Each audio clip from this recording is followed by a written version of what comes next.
that. Yes. Anyway, Kelly decided to go alone, and I'd say Williams found out about it. Sounds to me like you're doing a lot of guessing. That's true. But she could have done it. She was in solitary right up to the dinner. A free agent until they were all sent back to their cells after the murder. You realise if there's any truth in what you're saying, you're going to make us look pretty bloody stupid. I'd have thought finding the truth was more important. If you're so concerned with the truth, why didn't you come to me with this hours ago? You're a senior officer of the department, for God's sake. I'd expect you to have more bloody sense than to withhold vital information on a murder case. For any reason. Let alone a personal involvement with one of the prisoners. I made a mistake. Yeah, well, think yourself damn lucky I don't bring charges against you. And as for how the department's going to feel, frankly, I wouldn't give much for your future career prospects. Get her in here. And for your sake, you better hope it's not too late to salvage this mess. That's about it. Right. I'm afraid you'll have to wait in reception until visiting hours. Fair enough. You're going to tell Julie the reason you're leaving? Yeah, of course. I don't think it'll go down too well there either. Well, hopefully she'll understand. I don't think so, Steve. I mean, for all your studies, you still obviously don't know these women. Maybe not, but I hope you're wrong. Well, anyhow, it's been nice working here. And it's sad I have to leave on such bad terms with you and Anne. Well, you should have thought of that before you lied your way into the job. I mean, it's not just that I went out on a limb to shortcut the red tape for you. I mean, do you realise the damage you could have done? Well, what damage? All I wanted to do was talk to the women. Yes, and then abuse their confidence. I mean, how do you think they'd feel knowing you were using them for a thesis? Oh, come on. I think you make it sound much worse than it is. I'm not so sure about that. Now, if you're ready, I'll take you through to reception. What's going on? What do they want to see me for? You'll find out. I want to know. You tell me what the cops want or else. Or else what? Or I'll tell them about you and that Maxwell bitch, that's what. Will you? Yeah, and I'll tell you another thing. You and Diana are going to have a talk about you getting me out of here like you were going to with Kelly.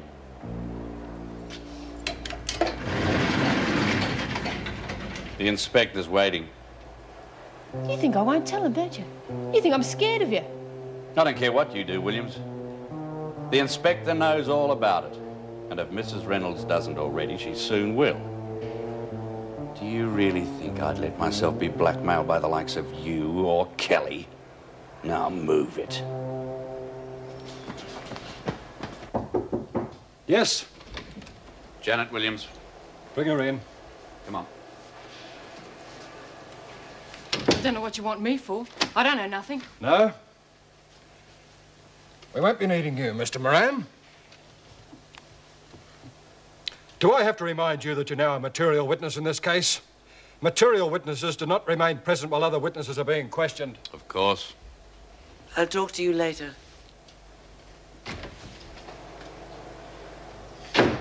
Now then, a few things I'd like to check up about your movements last night. Yeah? What if I don't remember? Then we'll keep you here until you do. I don't know about Mrs. Reynolds, but I've got all the time in the world.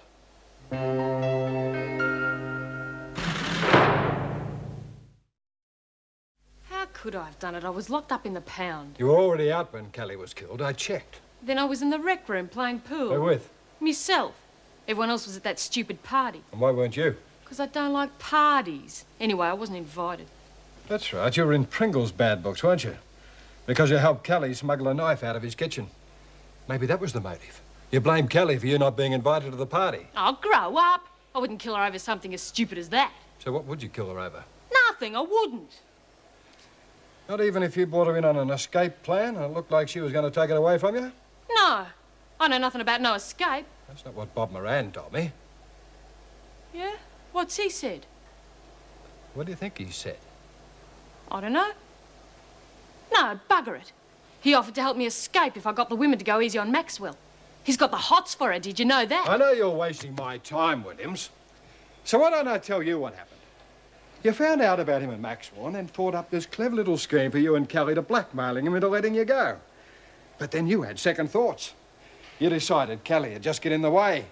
You killed her so that you could have your precious escape plan to yourself again. No, she was the one going to cut me out. It was my idea. She was going to go and leave me sitting here like a shag on a bloody rock. And so you killed her. No, I didn't. And you figured you'd get away with it because nobody would know that you had a motive. You thought you could blackmail Moran into keeping quiet until he arranged your escape. But it didn't work out that way, did it, Williams? Because he's a double-crossing bastard, that's why. Just like Kelly. I should have killed him too! Well, that's one way of looking at it. Well, we've come this far. Why don't you keep going? Why don't you tell us how you did it? And what if they transfer her to another prison or something? They're not going to do that. Yeah, then why shut solitary? I don't know. They can only keep her in there 24 hours anyway, at the most. I could be out of here by then. Oh, geez, Chook, you make it hard. Why don't you just wait and see what happens, OK? Bloody hell, I've been screaming to get through the gates for yonks. Well, what's the hurry? I've got real big news. Steve's got the chop. What? Why? Well, I don't know. Something to do with he was using us for a thesis. Wasn't he one of those old-time Greek kings or something? Well, don't look at me, ask the professor. Thesis? Well, yeah. Well, that's what Mrs. M said. Who is he? He must have been writing about his work here. Well, Mrs. M reckons that he abused our confidence or something. Well, whatever it is, she figures we're not going to like it when we find out. That'd explain why I asked everybody so many questions. If he was doing a paper, I mean. I'm sorry, you lost me, Chook. What do you mean, a paper? I don't know, something to do with being a doctor. What it really sounds like is that he was studying us. Oh, you mean like germs? Yeah. Well, he never abused me, Chook, so you got no worries there. Egbert here? Oh, Egbert, there's a visitor for you. Who is it? Mr. Ryan? Now, what's going on, Mrs. Morris? How come he got the chop? Who said he did? Oh, little bird heard you talking in the staff room. Jenkins, you should know better than that. Oh, did I say it was me? Hey, who's a thesis? You'll be told all you need to know in good time. Now, if you haven't got anything better to do in here, when you've finished, go down to the new gym and start unpacking the equipment. Oh, beauty. Come along, Egbert. Geez, it's all happening around here, isn't it? Hey, you reckon they might send some hunky bloke to show us how to use the stuff?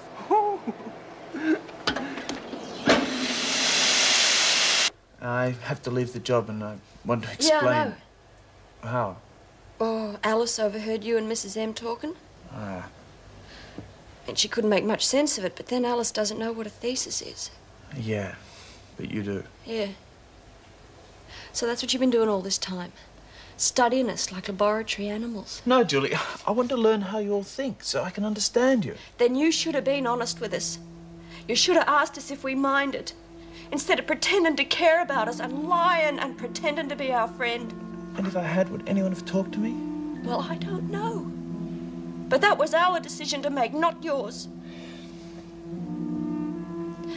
You wanted us to trust you. Well, we did. Not anymore. Julie, I never lied to you. I swear. I never lied. Never lied. What else has it been but one big lie? No, I mean about us. So do I. Maybe that was part of your project too, was it?